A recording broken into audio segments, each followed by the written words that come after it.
Britain's King Charles and Prince William on Wednesday attended a D-Day national commemoration event in Portsmouth, United Kingdom.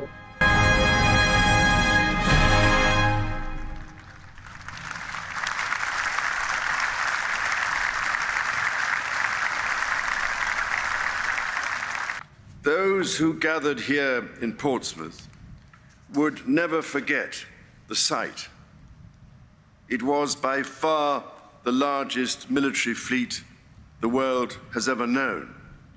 Yet all knew that both victory and failure were possible, and none could know their fate.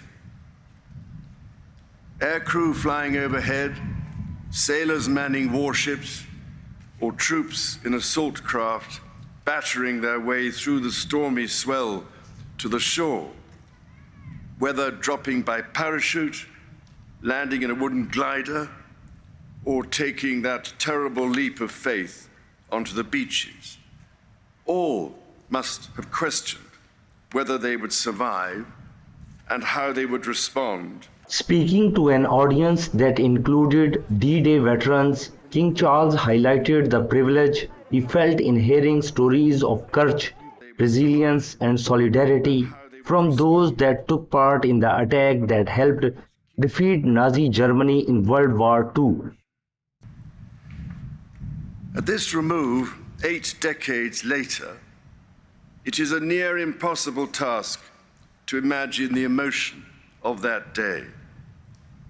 The pride of being part of so great an enterprise, the anxiety of in some way not coming up to scratch, and the fear of that day being their last.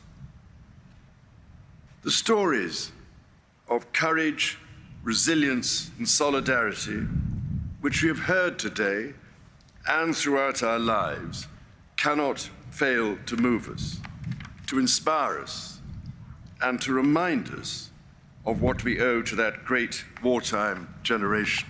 It is our privilege to hear their testimony, but our role is not purely passive. It is our duty to ensure that we and future generations do not forget their service and their sacrifice in replacing tyranny with freedom. Our rights and the liberty won at such terrible cost bring with them responsibilities to others in the exercise of that liberty. The 1944 Victoria Cross Roll of Honor includes Sikh, Muslim, and Hindu soldiers.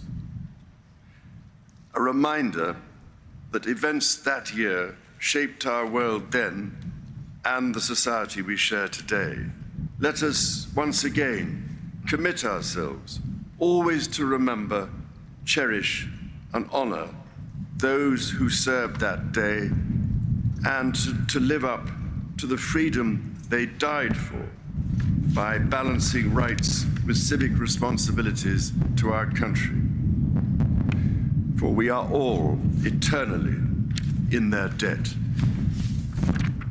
Prince William said he was deeply honored to be joined by guests at the ceremony who had helped fight against tyranny.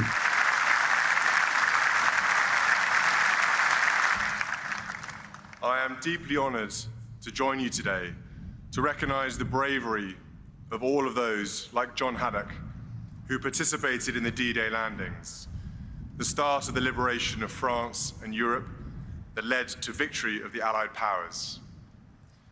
Our guests of honor today are those veterans from the Normandy landing that came from across our nation and from all walks of life to join in the fight against tyranny.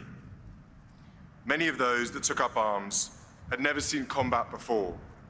Some were still only in their teens. Too many never returned.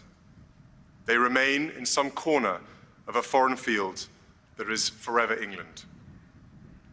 We will always remember those who served and those who waved them off. The mothers and fathers, brothers and sisters, sons and daughters who watched their loved ones go into battle, unsure if they would ever return. Today we remember the bravery of those who crossed the sea to liberate Europe. Those who ensured that Operation Overlord was a success, and those who waited for their safe return.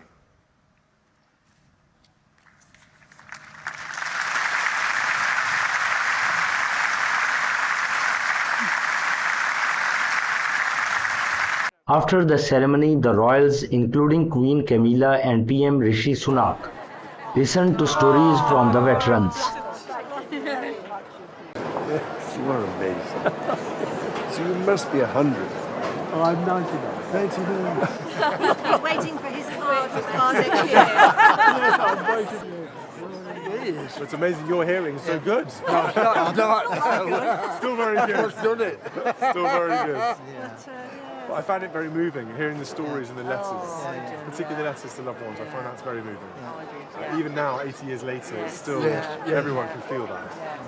5 years. I can see you got another, there's another 2 more in you. Definitely. I have such happy memories of him and my great uncle. I adored him. Because was that in those days? Where were you? Which department? Down here or was it back in there? Was it like they said it today, the No, weather, that was the weather terrible, changed? terrible. We set sailed on the June the 2nd, that was on a Friday. Because D-Day was supposed to June the 5th, wasn't it, on Monday. And the weather was so bad, we had to go back into the Atlantic in circles, the ships, all the really? four ships. Was the sea state quite bad in the channel? It was, still bad, yes. And did you feel like there was something building beforehand? Was it the anxiety? Well, we had no idea if waiting? we do no sea trials and guns. We know something's going to happen, yeah. Always says to us it's very secret, don't you, Mike? It was very secret. You knew how to keep secrets in those days. Quite right, too. I mean, my father never talked, ever. No, he just said it was their business. Catherine's, my wife's grandmother, she served at Bletchley as well. Did she? Yeah, she did. She was a missionary in the museum.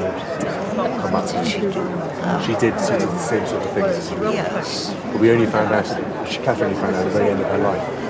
That's what we were doing. You're very good at keeping. I know, you ladies are very good at keeping secrets. Don't tell anyone. It's a good work at the moment in the Red Sea, so they're doing a good job for us.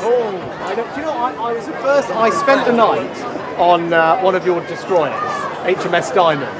So I was the first Prime Minister to sleep a night on one of our frigate destroyers since whenever it was, 50 years ago, and that was some months ago, and then that was our destroyer that has gone out to the Red Sea and is dealing with the Houthis. They didn't threaten you with keel hauling, did they? No, they didn't. They actually, do you know what? They gave me a very nice breakfast. Well, I served the breakfast in the morning, but it was very good. No, I didn't cook it. I served it out. I think I did the final bit. Your wife was laughing, she was... And she's not massively, not good at confidence He's good in my... at the scrambled eggs. Yeah, my scrambled eggs are quite good. You had a bone, not a hammer. The 3 royals will travel to Normandy, France for the 80th anniversary ceremony on Thursday. More than 150,000 service personnel from the United States, Britain, Canada and other allied nations took part in the landing on D-Day, the start of an invasion which led to the liberation of France and victory on the Western Front.